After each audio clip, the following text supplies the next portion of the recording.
کہاں سے آئے ہیں اور ہمیں مرنے کے بعد کہاں جانا ہے، اور ہماری یہ زندگی کس مقصد کے لیے ہے۔ اللہ سبحانہ وتعالی قرآن پاک میں فرماتے ہیں خلق الموت والحیات لیبلوکم ایکم احسن عملا، کہ اس نے موت اور زندگی کو بنایا کہ تمہیں آزما کر دیکھے تم میں اچھے کام کون کرتا ہے۔ ہم میں سے ہر ایک کے لیے یہ زندگی ایک امتحان ہے۔ ہم سب سے یہ دیکھا جا رہا ہے کہ ہم کیسے عمل کرتے ہیں۔ پھر ہماری زندگی کے اختتام پر ہم سب کو موت سے واسطہ پڑنے والا ہے، اور ہم سب یہ بات بھی اچھی طرح جانتے ہیں کہ ہماری زندگی میں وہ دن بھی آنے والا ہے جب ہم سب کو اللہ کے حضور حاضر ہونا ہے۔ وہاں ہمارے اچھے اور برے اعمال کی جانچ پرکھ ہونی ہے، وہاں ہم سے نعمتوں کے بارے میں سوال کیا جانے والا ہے۔ لہٰذا ہم میں سے ہر ایک کو ان حقائق کے بارے میں اچھی طرح معلوم ہونا چاہیے۔ آج کی اس شام جس موضوع پر ہم گفتگو کرنے والے ہیں وہ ہے موت کے بعد کیا ہوتا ہے، اور پھر موت کے بعد کیا چیز ہمیں فائدہ دیتی ہے۔ تو گویا آج کی گفتگو 2 حصوں پر مشتمل ہے۔ ایک تو بذات خود موت اور اس کے بعد ہونے والے مرحلوں سے متعلق ہے، اور دوسری کہ مرنے کے بعد پھر وہ کون سی چیزیں ہیں جن سے ہم سب کو فائدہ پہنچ سکتا ہے۔ موت کے بارے میں گفتگو کرنا کوئی بہت خوشگوار بات نہیں، لیکن ہم سب جانتے ہیں کہ یہ ایک بہت بڑی حقیقت ہے جس سے کوئی بھی فرار حاصل کر نہیں سکتا۔ یہ ایک ایسا تلخ پیالہ ہے جو ہم میں سے ہر ایک کو پینا ہے، اس لیے عقل مند ہے وہ شخص جو آنے والے وقت سے پہلے اس کے لیے تیاری کر لے اور اچھی طرح جان لے کہ اس پر کیسی کیسی کیفیات گزرنے والی ہیں۔ قرآن پاک میں اللہ سبحانہ وتعالیٰ فرماتے ہیں کل نفس ذائقۃ الموت، ہر شخص کو موت کا مزہ چکھنا ہے، اور یہ بات 3 بار فرمائی گئی ہے۔ موت کیا ہے؟ موت زندگی کا اپوزٹ ہے، زندگی کا جوڑا ہے۔ ہر چیز اپنے جوڑے کے ساتھ مکمل ہوتی ہے، اسی طرح زندگی کا تصور اس وقت تک ادھورا رہتا ہے جب تک کہ موت کا ذکر نہ ہو۔ انسانی تخلیق کے بارے میں اللہ سبحانہ وتعالیٰ نے فرمایا وَكُنْتُمْ أَمْوَاتًا فَأَحْيَاكُمْ ثُمَّ يُمِيتُكُمْ ثُمَّ يُحْيِيكُمْ ثُمَّ إِلَيْهِ تُرْجَعُونَ، تم مردہ تھے، پھر اس نے تم کو زندہ کیا، پھر وہ تم کو موت دے گا، پھر وہ تم کو زندہ کرے گا، پھر تم اس کی طرف لوٹائے جاؤ گے، پھر تم اسی کی طرف جمع کیے جاؤ گے۔ ہم کچھ نہ تھے، پھر ہم وجود میں آئے، پھر ایک وقت ہوگا کہ موت آ جائے گی اور ہماری یہ ظاہری ہستی ختم ہو جائے گی، اور پھر ایک وقت آئے گا کہ دوبارہ زندگی ملے گی، اور پھر اللہ کی طرف واپسی، حساب کتاب کا وقت۔ گویا ہر انسان ان 4 مرحلوں سے گزرتا ہے۔ پہلا مرحلہ کچھ نہ تھے، اس مرحلے میں ہماری روح موجود تھی، کیونکہ اللہ تعالیٰ نے تمام روحوں کو حضرت آدم علیہ السلام کی پیدائش کے بعد پیدا کر لیا تھا، لیکن دنیا میں آنے تک وہ سب ایک انتظار گاہ میں ہوتی ہیں۔ اس میں روح ایک الگ وجود رکھتی ہے مگر جسم نہیں ہوتا۔ یہ کیفیت بھی موت سے ملتی جلتی ہے، جب روح تنہا ہوتی ہے۔ پھر زندگی جب ملتی ہے تو روح کو جسم مل جاتا ہے، پھر جب موت آتی ہے تو روح جسم سے جدا کر دی جاتی ہے، پھر جب دوبارہ زندگی ملے گی تو جسم اور روح پھر آپس میں مل جائیں گے۔ تو گویا دوسرے لفظوں میں موت نام ہے جسم اور روح کی جدائی کا، اور زندگی نام ہے دونوں کے ملاپ کا۔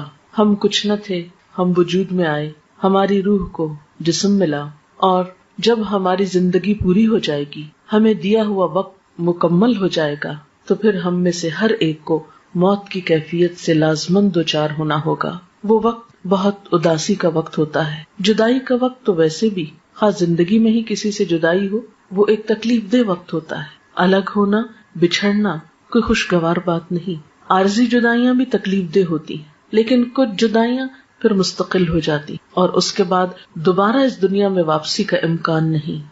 Imagine getting money whenever someone's late. جاتی، اور اس کے بعد دوبارہ اس دنیا میں واپسی کا امکان نہیں۔ پھر انسان اگلے مرحلے طے کرتا ہے۔ وہ وقت نہ صرف یہ کہ روحانی طور پر ایک اداسی کا، تکلیف کا وقت ہوتا ہے، بلکہ جسمانی طور پر بھی ایک تکلیف دہ وقت ہوتا ہے۔ موت کے وقت کی ایک سختی ہوتی ہے، روح کے ساتھ جسم بھی اس تکلیف کو محسوس کرتا ہے، انسان کا بال بال دکھتا ہے۔ وہ وقت ایک بے ہوشی کا سا وقت ہوتا ہے۔ قرآن پاک میں سورۃ قاف میں اللہ تعالیٰ فرماتے ہیں وَجَاءَتْ سَكْرَةُ الْمَوْتِ بِالْحَقِّ، اور موت کی بے ہوشی یا موت کی سختی حق لے کر آ پہنچی، یعنی موت کے وقت ایک بے ہوشی کی سی کیفیت اور ایک تکلیف کی سی کیفیت ہوتی ہے. اسی لیے حضور صلی اللہ علیہ وسلم نے ایک دعا سکھائی، اللہم اعنی علی سکرات الموت وغمرات الموت. اے اللہ تو میری مدد فرما موت کی بے ہوشیوں پر اور موت کے وقت جو تکلیف ہے اس پر. اللہ سبحانہ وتعالی یہ بھی فرماتے ہیں، کلا اذا بلغت التراقی وقیل من راق وظن انہ الفراق والتفت الساق بالساق الی ربک یومئذ المساق. سورۃ القیامہ کی ان آیات میں بتایا گیا کہ جب جان حلق تک پہنچ جاتی ہے تو کہا جاتا ہے کہ ہے کوئی جھاڑ پھونک کرنے والا. آدمی یہ سمجھتا ہے کہ اب دنیا سے جدائی کا وقت آ گیا. اس وقت پنڈلی کے ساتھ پنڈلی مل جاتی ہے، یعنی انسان کی انتہائی بے بسی کی کیفیت ہوتی ہے.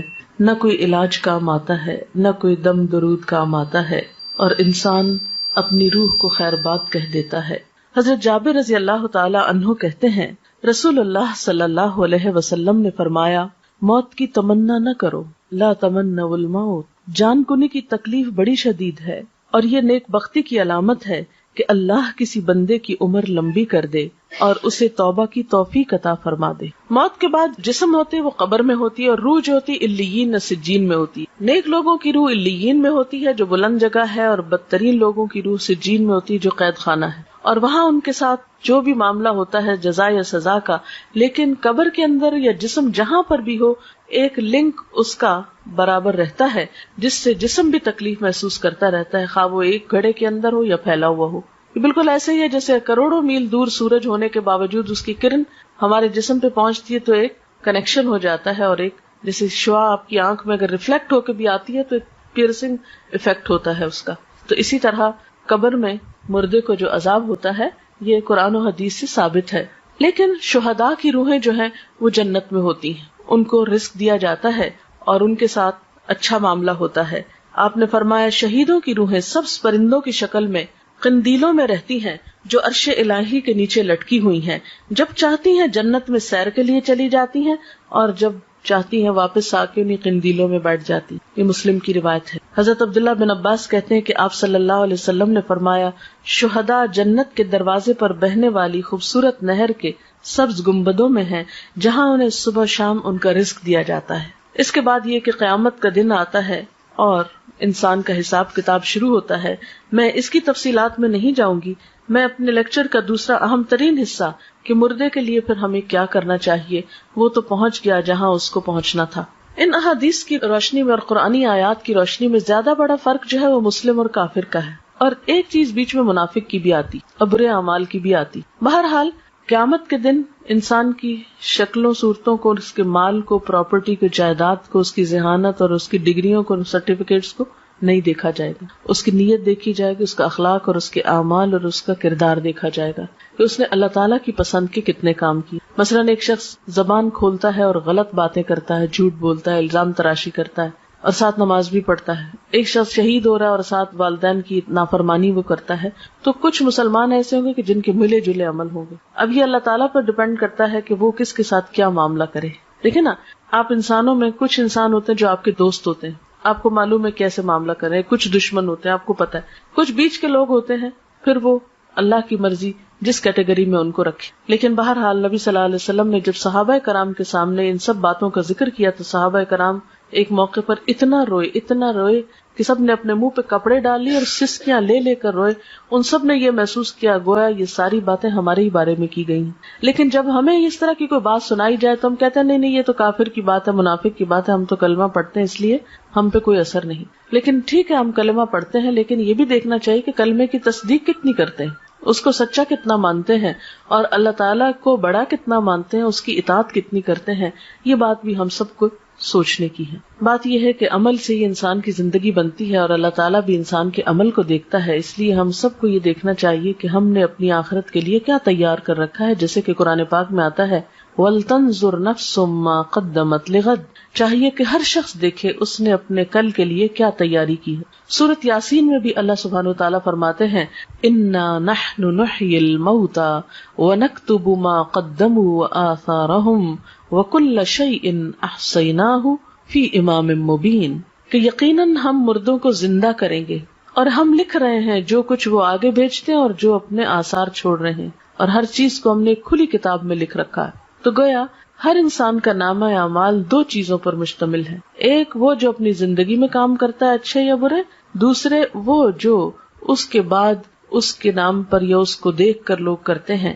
مثلاً اس کے جتنے بھی آثار ہیں، آثار سے مراد نشانیاں ہوتی ہیں، اثر کی جمع ہے. بچے اس کی نشانیاں ہیں، یا اس کا علم اس کی ایک نشانی یا علامت ہے، یا اور اس کے کچھ اچھے اعمال. ایسے اعمال کا اس کو بعد میں بھی بونس ملتا رہتا ہے، اجر ملتا رہتا ہے، لیکن نئے عمل کرنے کا وقت ختم ہو جاتا ہے. اس لیے ہم دیکھتے ہیں کہ نبی صلی اللہ علیہ وسلم نے فرمایا مرنے کے بعد انسان کے اعمال کا سلسلہ منقطع ہو جاتا ہے سوائے تین چیزوں کے جن کا ثواب میت کو پہنچتا رہتا ہے. نمبر 1 صدقہ جاریہ کرنا، نمبر 2 لوگوں کو فائدہ دینے والا علم، نمبر 3 نیک اولاد جو میت کے لیے دعا کرتی ہے. تو گویا انسان کے آثار میں تین چیزیں ہیں. ایک تو یہ کہ زندگی میں انسان ایسی جگہ اپنے ہاتھ سے پیسہ لگا جائے کہ جس سے لوگوں کو فائدہ پہنچے، سے کوئی کنواں کھدوا دیا، یا کوئی اسکول بنوایا، کوئی ہاسپٹل بنوایا، یا کوئی اور اچھا کام کیا. دوسرا یہ کہ کسی کو کوئی تعلیم دے جائے، کچھ سکھا جائے، کوئی اچھی بات بتا جائے اور وہ اس پر عمل کرے. اور تیسری یہ کہ نیک اولاد جو اچھی تربیت والدین کرتے ہیں تو اس پر جو کچھ وہ نیک اولاد کام کرے گی وہ والدین کے لیے اجر و ثواب کا باعث ہوگی. حضرت انس کہتے ہیں کہ میں نے نبی صلی اللہ علیہ وسلم سے سنا، آپ فرماتے ہیں دوست تین قسم کے ہوتے ہیں، یعنی فرینڈز کی تین قسمیں. ایک دوست تم سے کہتا ہے میں تمہارے ساتھ رہوں گا یہاں تک کہ تم قبر میں پہنچ جاؤ. ایسا آدمی جب قبر میں پہنچتا ہے تو وہ دوست اس کا ساتھ چھوڑ دیتا ہے. دوسرا دوست وہ تم سے کہتا ہے تمہارا بس اتنا حصہ ہے جتنا تم نے غریبوں کو دیا، اور جو کچھ تم نے نہیں دیا اپنے پاس رکھا وہ تمہارا نہیں. اس دوست کا نام مال ہے. یعنی ایک انسانی دوست ہے جو زندگی میں ساتھ دیتا ہے، مرنے پہ ساتھ چھوڑ جاتا ہے. دوسرا مال ہے جو اگر تو اچھے کاموں میں لگا دیا جائے، دوسروں پہ خرچ کیا جائے تو بعد میں بھی کام آئے گا، اور اگر صرف اپنی ذات پر خرچ کر دیا اور اپنی خواہشات کی پورا کرنے پر تو اس سے کیا ہوگا؟ Flying makes us smile.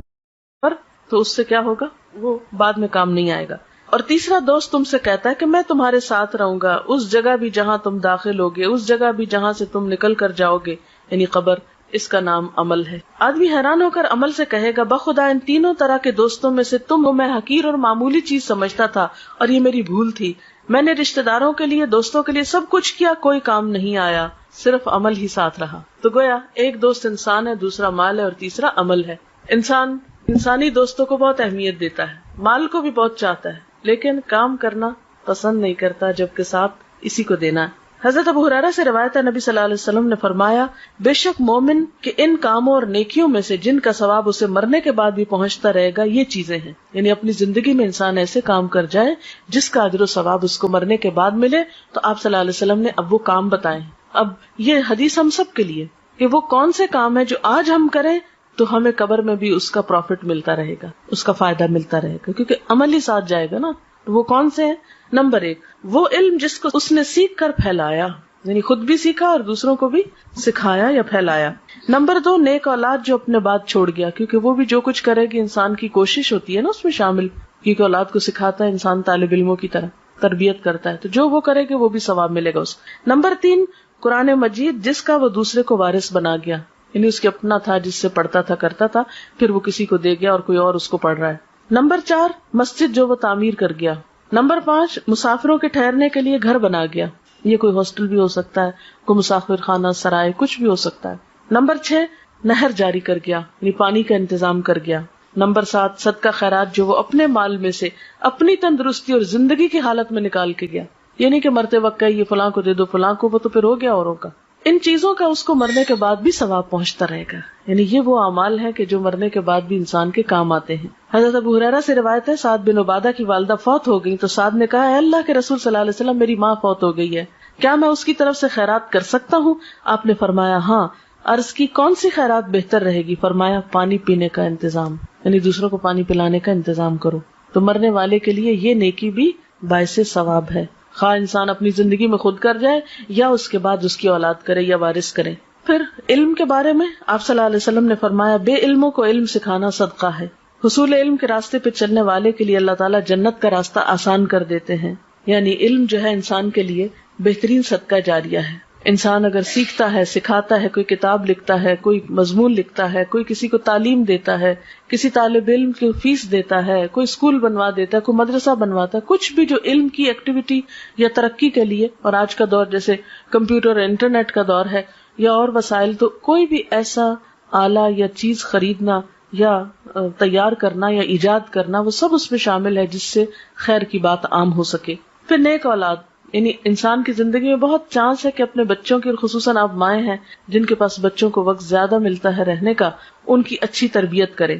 آپ نے فرمایا سب سے پاکیزہ کھانا جو تم کھاتے ہو اپنے ہاتھ کی کمائی سے ہے، اور تمہاری اولاد بھی تمہاری کمائی میں شامل ہے. یعنی گویا اولاد کو قرآن و سنت کا علم دینا، اچھی تمیز، اخلاق، ادب سکھانا جو ہے اجر و ثواب کا باعث ہے. ایک اور چیز جو میت کو فائدہ دیتی ہے وہ دعا ہے. ایک مسلمان جب اپنے بھائی کی عدم موجودگی میں دعا کرتا ہے تو وہ قبول ہوتی ہے، اور اس آدمی کے پاس ایک نگران فرشتہ ہوتا ہے جو کہتا ہے کہ جو دعا تم اپنے بھائی کے لیے کر رہے ہو وہی تم کو بھی ملے. پھر اسی طرح ایک حدیث میں آتا ہے کہ قبر میں میت کی مثال ڈوبنے والے اور فریاد کرنے والے کی طرح ہوتی، جو اپنے ماں باپ یا بہن بھائی یا کسی دوست کی دعا کا منتظر رہتا ہے، اور جب وہ اسے پہنچتی ہے تو دنیا کی ہر چیز سے زیادہ پیاری اس کو وہ دعا ہوتی ہے جو دوستوں کی طرف سے اس کو ملتی ہے یا اولاد کی طرف سے. آپ صلی اللہ علیہ وسلم نے فرمایا بے شک اللہ تعالیٰ اہل دنیا کی دعا سے اہل قبور کو پہاڑوں کے برابر اجر عطا کرتا ہے. یعنی ہماری دعائیں مردوں کے حق میں کیسے ثابت ہوتی ہیں؟ جیسے پہاڑ جتنا تحفہ، جو معمولی چیز نہیں ہے کسی مرنے والے کے لیے دعا کرنا. مردوں کے لیے زندوں کی طرف سے بہترین تحفہ ان کے لیے استغفار کرنا، یعنی ان کی بخشش کی دعا کرنا ہے. اور وہ دعا کیا ہے؟ اللہم اغفر لہ وارحمہ وعافہ واعف عنہ واکرم نزلہ ووسع مدخلہ واغسلہ بالماء والثلج والبرد ونقہ من الخطایا کما ينقى الثوب الابيض من الدنس اللهم ابدله دارا خيرا من داره واهلا خيرا من اهله وزوجا خيرا من زوجه اللهم ادخله الجنة واعذه من عذاب القبر ومن عذاب النار. تو یہ مسنون دعا ہے جو آپ صلی اللہ علیہ وسلم مردے کے لیے پڑھتے تھے. ہم سب کو بھی اپنے والدین کے لیے اور دیگر رشتہ داروں کے لیے یا دوستوں کے لیے جو دنیا سے چلے جائیں یہی دعا کرنی چاہیے. ہم سب کے پاس جو وقت ہے، صحت ہے، جوانی ہے، یہ ساری نعمتیں ایسی ہیں کہ جن کے بارے میں ہم سے سوال کیا جائے گا، حساب ہوگا. تو بات یہ ہے کہ ہمیں دو کام کرنے ہیں. ایک تو یہ کہ اپنے لیے ایسے کام کرنے ہیں جو ہمارے مرنے کے بعد ہمارے اپنے لیے صدقہ جاریہ بنے. دوسرے وہ کام ہیں جو ہمیں اپنے عزیز دوستوں، رشتہ داروں، والدین اور دیگر اقرباء کے لیے کرنے ہیں اگر وہ دنیا سے چلے جائیں، کیونکہ وہ اب اپنے لیے خود کچھ نہیں کر سکتے، وہ اب آپ کی دعاؤں کے محتاج ہو گئے. تو سب سے پہلی بہترین چیز جو کرنی ہے آپ کو وہ دعا کرنی. نمبر 2 یہ کہ ان کے لیے صدقہ خیرات کرنا ہے، اور خاص طور پر اگر وہ کوئی قرضہ چھوڑ گئے تو پہلے اس کو ادا کریں، ان کی وراثت تقسیم کرنے میں مدد کریں اہل خاندان کی. تیسری چیز، اگر ان کے روزے چھوٹ گئے ہیں تو اس کو ادا کریں، چاہے خود رکھیں یا اس کا کفارہ دیں. اور چوتھی چیز یہ کہ ان کے لیے صدقہ خیرات کا اہتمام، جیسے کنویں کھدوانے کی شکل میں یا پانی پلانے کی شکل میں یا اور کسی بھی طریقے سے.